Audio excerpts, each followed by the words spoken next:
Ladies and gentlemen, what fun to welcome a country personality, the likes of Mr. Tommy Collins. Tom, welcome to the show. Thank you, Jimmy. We have had more fun with this man because certainly he is a wonderful writer and a wonderful artist. He does a lot of personal appearances. And then, too, our class at Cal State Bakersfield, we teach a class in country music history. Tommy was one of our lecturers there, and it was a ball the night you were out, Tommy. Yeah, I enjoyed that. You bet. Now, listen. My kids go to school, and I just... Yeah, you kind of hung on it, huh? Yeah. All right. Listen, let's get back now. We know you've written a lot of wonderful tunes like Carolyn for Merle Haggard, and, of course, you got to have a license. You better not do that high on a hilltop. What are your plans now, Tommy?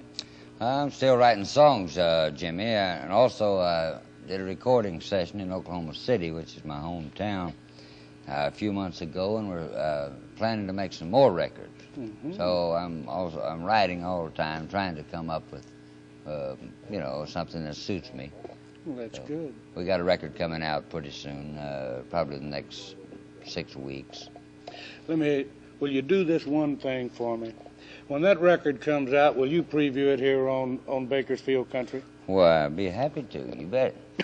Yeah. And listen, here's something else. Will you go over and get the orchestra ready right now? Oh, are we going to? Yes, sir. We're going to do it. We're going to do this. We're going to do Opal. Time she was done. We go. This is a number. Yes, sir. You can go right in. This is a number that Tommy did on stage many, many times. We've always enjoyed it. And when he was visiting us at Cal State Bakersfield, we had him do it. We think it's a very, very, very funny number. And we've asked him to do it tonight on our show. And I think that the band will get a big kick out of this. And I think you too, ladies and gentlemen, in watching Bakersfield Country, will enjoy it too. This is Tommy Collins, ladies and gentlemen, and his story about Opal. In fact, he'll tell us more about it. Tommy? Okay, Jimmy. This is a song, folks, about a guy named F.I. Carruthers. He lived here in Bakersfield, and he was married to a woman who could whip him. He'd go to work every morning all black and blue, and it was embarrassing. And actually, he had a right to leave her. But he just was a good old boy, and he hated to do it. Anyway, he got up around 2 Larry, and I guess he had a couple of drinks, and he called her up on the phone, and it went something like this conversation that the fellas play a little nightlife for me.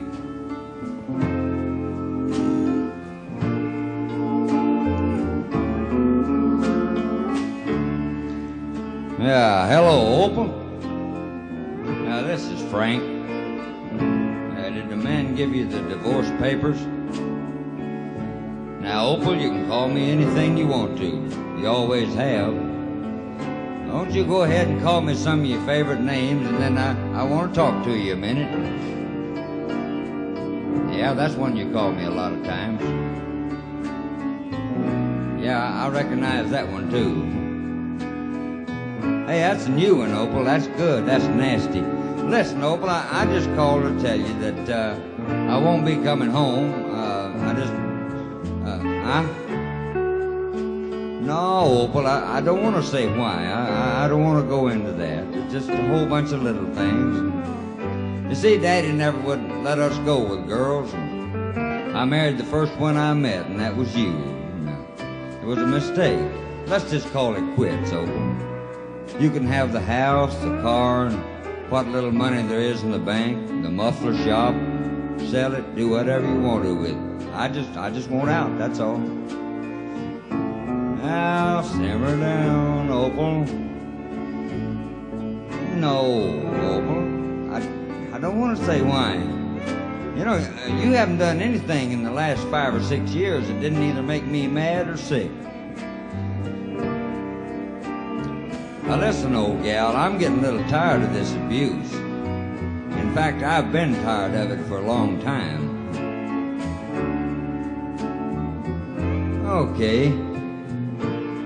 Okay, Opal, but remember, you asked me. I guess I've been wanting to tell you anyway, I don't know. Well, I think it all came to a head that night over at Cooper's at open house. You remember that? Well, I begged you to buy a new evening gown for that occasion, but no. You wouldn't do it. You insisted on wearing that old faded dress you wore to your last high school prom. He said all the boys thought I was so pretty, and they all wanted to dance with me and kept trying to get me to go outside. Oh, I got sick of hearing you say that. You know, and a topless gown at your age, Opal. I'm having a few drinks, so I told you that. But anyway, you got over there to Cooper and you got up on the table and went into your airplane act. You know, top of that dress kept falling down. I kept pulling it back up. Opal, I understand the years take their toll on us, but you know, it wasn't so much indecent as it was sickening. Then a couple of days later, I was talking to that insurance man, and you kept limping into the room there, you know, kind of dragging your leg. Opal, there wasn't anything wrong with your leg. You just did that for attention. You know, you could get something in your eye and it'd make you limp. I never could understand that. Now, Opal, you asked me. Besides that, didn't you know that man didn't want any more of your fudge? Oh, and I used to hate to see you get in bed at night. You just kind of dropped in and flopped and bounced around. It was so ungraceful. And then I had to watch you get out of bed. You just rolled out and almost stumbled every time. And I had to watch you brush your teeth every morning. And did you ever notice, Opal, when you would drink something out of a glass or a cup or whatever, you just kind of sucked it out and made that funny noise? I wanted to hit you in the mouth every time you did that. Now, you asked me, Opal. Yeah, you called me a lot of new ones now. I didn't know you knew all those words. Well, listen, I got a job up in Alaska. I'll be spotting aircraft for the government.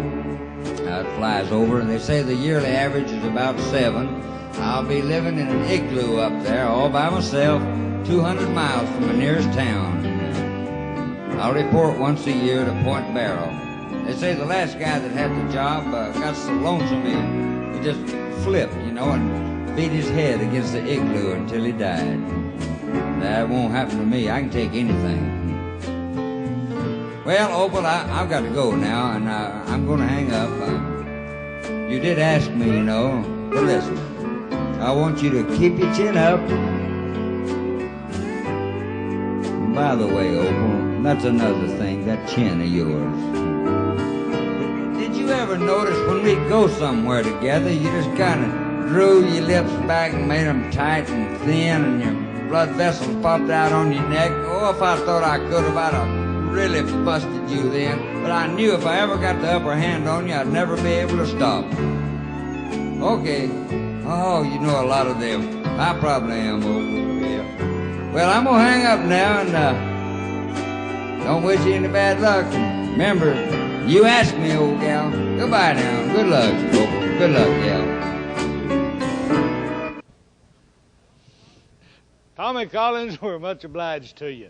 Certainly, you're always welcome here in Bakersfield Country.